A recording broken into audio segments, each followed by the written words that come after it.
哎，我婆婆昨天跟我老公产生了重大经济纠纷，给我打电话让我评理。因为啥呢？我女儿啊快6岁，昨天掉了人生第一颗牙。这个国外呢有个传说，就是小孩掉了牙就放到枕头底下，然后晚上牙仙子会来到他的卧室，把牙取走，然后给小孩留点钱。我女儿呢本来牙掉了挺疼，要哭，结果一听说还给钱，当时憋回去了，乐呵的拿着他那个小牙放到塑料袋里，说晚安吧各位，我上去了，晚上牙仙子就要来了。我女儿上楼之后呢，我婆婆就问我老公了，那你说这牙仙子谁当的？我老公说我当不了，我兜里没有现金，他呢没有收款码，给不出去这钱。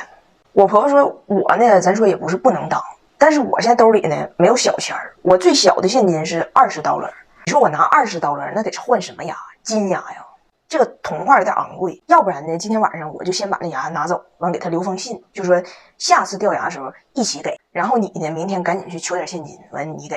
我老公说打白条啊，你嫌牙仙子的铜话太贵，你可以换个便宜的，你就不信他这一套还牙仙儿，你就换来自铁岭张彩玲他奶那套铜话。都说宇宙的尽头是铁岭，铁岭童话的尽头是大马猴嘛，你就说牙让大马猴给吃了，他们的童话节约成本，大马猴不要钱。然后呢我老公就睡着了，就当爸爸的就容易比较粗心，但是我婆婆还是很细心很善良的，到底伪装这个牙仙儿，把这个钱放到我女儿枕头底下了。第二天我女儿醒来一看枕头底下$20，非常开心，然后正好周末一家一块逛街去了。到了商场，我女儿就相中了个帽子，就跟她爸说，爸，你说你这17根头发，头皮都快被晒漏了，我给你买个帽子吧，今儿我有钱。我婆婆当时就着急了，那是牙仙子的钱。我女儿说但是牙仙子给我了呀。我婆婆说但是你可以还她呀。我女儿说我不认识牙仙子，我怎么还？我婆婆说我认识牙仙子，他昨天晚上不把钱给你放你枕头底下了吗？你今天晚上你再放回去，完我告诉他今晚他再来。我女儿说他拿我当核酸点呢，天天来，他拿我当核酸点呢，你告诉他不给钱不用来了，我下次掉牙的时候我自己会告诉他。我婆婆一看跟孩子说压根没有用，就得跟大人说。我老公贼高兴，搁那试帽子呢。然后我婆婆过来了，偷摸跟我老公说：“你把帽子给我退了。”我老公说：“这是我女儿的心意，我退什么退？”我婆婆薅着我老公帽子要退，你给我退了！你女儿心意从哪来的？我老公说：“人牙仙子给孩子的，你别撕吧，你别撕吧，你再撕吧，大马猴来了啊，给你抓走，喂老妖精！”哎呀妈呀，我的婆婆呀，我都没敢给你们录这个场景。前天晚上，我婆婆跟着我去我家住在一个镇上的亲戚家做客，晚上10时许非要出去买雪糕，买完雪糕回来跟我说：“海良，咱们出去，对面的小区里面有 party， 非常热闹，好多人啊，有鲜花，有音乐，还有现场乐队。”我说鲜花、音乐还有乐队，室内室外呀？问题说是室外，但是你不用担心，都在一个棚里，就是这个参与者的着装色调上有点单一了，也可能是玩黑暗金属的。我说我听着更像死亡金属的。我说温迪，那应该不是个 party。温迪说可是好多人呢，还有现场乐队，那是一个 live house 吗？我说那里边啊应该有一个人，不是 live， 所以它不是 live house， 是 dead house。dead house。我给解释完，温迪大概懂了，还跟我说：“哎妈，幸亏我问你了，当时我差点就进去了。”我说因为里边有音乐呀。他说我看里边摆不少水果，摆不少水果。温迪这才懂得了，当时这个 live house 里边的乐手啊，尤其是管弦乐手，不管曲风悲与否，都是要把你送走这么个道理。然后第二天呢，我们就回到了铁岭。我妈不是老嫌温迪抠嘛，就老怼他，俩人之间呢就关系有点紧张。我妈呢就好面子，说归说，说完还请人温迪吃饭。到了饭店，别人都上楼了，我妈还在1楼花了35给温迪预约了一个节目表演。结果呢，这饭刚吃上，这俩女的也不说话，气氛十分尴尬。突然开门就进来一个人，一首那个往事只能回味。温迪也分不清是唢呐还是葫芦丝，反正是管弦乐。人家进来吹奏的第1秒，温迪完了，死亡金属。我妈问温迪，温迪，你说这个下首歌他是给我吹还是给你吹？温迪面无表情，强忍着内心的突突，椅子都坐湿了，跟他儿子说：“不就是不喜欢我？怎么东北人一不喜欢就玩命呢？”我说温迪啊，你误会了，管弦乐本身没事儿，你得看环境，你别管这个环境里有没有鲜花，有没有乐队，有没有水果，只要没有照片就没事儿。温迪懂了，开始忘情的享受这个葫芦丝的表演，也给他喜欢的。他总结的就是中华民乐多精湛，就看眼前的葫芦丝慢，葫芦丝慢。我这表情必须到位啊，陶醉。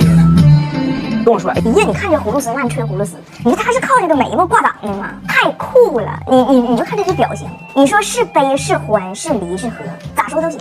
然后转身跟我妈说，我们的孙子拿铁工作找着了，将来就成为这个眉毛乱飞的葫芦丝曼。你说带个音箱，一个人就是一支队伍，多美好的工作。我妈说不行，你这工作赚的不多。温迪说一曲就35，赚多少是多呀？我妈说你这工作不稳定。温迪说多稳定啊！今天这种饭局天天有，昨天那种 party 那不是更天天有吗？世界上最稳定的工作就是这个，远处有没的人，近处就有葫芦丝拉。你说你怕啥？怕没拉？怕给我妈气的。但是温迪完全没有眼力见，一直疯狂补刀。我妈给那天买了个梳子，一边梳一边说：“你看我孙子的头发越长越好，将来肯定不像他爸那么秃。”温迪说：“他爸也不是2岁秃的，你着啥急呀？他家3代一过30全完。”我妈还一直疯狂的给2个孩子夹菜，说多多吃，咱家俩孩子肯定长大高个。温迪说他将来吹葫芦丝的话，长那高干啥呀？你看眼前这位，也就1.7米，都吹翻白眼了，我就得当和事佬，说我婆婆不会说话，妈消消气儿。咱有 GNC 儿童钙镁锌，光是有机钙含量就达到200毫克，还有镁锌和维生素 D， 有机成分不刺激，孩子更容易吸收。添加了接骨木酶和赖氨酸，助力宝宝快乐成长。88年的品牌值得信赖，而且一次一条就这么就喝进去了，根本不用愁孩子不爱喝，酸甜小味儿不用劝自己干。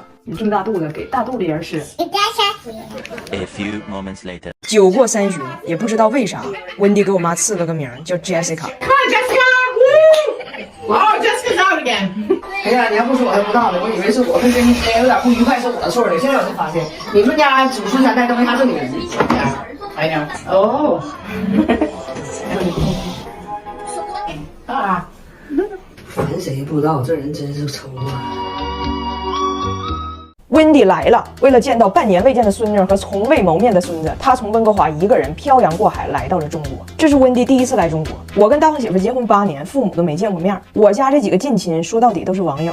我们去机场接机，我爸一共跟温迪就视频里说过几句话，根本记不住他长啥样。在机场看着个外国老太太出来，哎，这是不是温迪？然后就问大胖媳妇，哎，那是不是你妈那个？大胖媳妇说不是。我爸说你确定吗？那不是你妈，我看像呢。整的大胖媳妇非常认真严肃的告我爸，哎呀，爸爸，10分钟不倒，你已经给我选了6个妈妈了，6个妈妈了。我请你冷静一点，不是所有的白人女性都要做我的妈妈。OK， 然后温迪出来了，跟我爸相见。我爸说啊 ，Hello Wendy，Welcome to Beijing。温迪说 Hello， 我应该管他叫啥？我说对好，管他叫啥呢？叫亲家公有点别扭。大胖姐说叫大哥。温迪学会了，大哥，对 ，OK。但是温迪这点汉语吧，都是跟他孙女学的。你跟小孩学汉语呢，你学的都是叠词。温迪叫完大哥，走着走着就记错了。快出机场的时候问我爸，你要带我去哪里呀？哥哥，给俺都逗稀了，但是给我爸整不好意思了，脸通红，装没听着。温迪又问我们是去地下车库吗？哥哥，我爸说温迪，一个哥就够了。温迪说我也没管第2个人叫啊。从机场回到家，我同事帮温迪拎了一下行李，还跟我说，哎姐，你平时说你婆婆抠是不是有点夸张了？人老太行李可沉了，给你没少拿东西。我说是呢，可能是他改变了。结果温迪行李箱一打开，16斤儿童书，为啥呢？他是在加拿大一个跳蚤市场，有人卖的不要的书，$13套，16斤，高低要带来中国，结果在机场托运时候被罚了200刀，然后给第一次见面的宝贝孙子拿铁4沓贴纸砸他一脸，给小达带了2大把他们装点圣诞树用的那种淀粉糖。不得不说，就是婴幼儿礼品这一块，涉嫌人民币得3块5以上啊。孩子完事了，到了成人区，其实吧，温迪就是给俺全家买了1套碗，硬给拆成了4个礼物，分着包的。我妈我爸俺们2口子一人1个碗，给我们拜了个晚年嘛。然后温迪还偷偷给我拉到了厨房，说今天你最美，我最爱你，今天你先挑，你觉得不好看的给我哥哥，我觉得他不会在意。哥哥看起来很宽容的一个人，我们就都是碗嘛，只有大胖媳妇是被他妈叫进房间单独聊的。出来的时候，大胖媳妇手捧20条裤衩，我就跟大胖媳妇说，我说还是不一样哈，你妈说到底还是对你是最大方的。大胖媳妇说大方啥呀？我说我又胖了，缺宽松裤衩，他说他可以给我带，刚才告我240，只收现金，跟别人好歹还买一个礼物，跟我属于纯代购。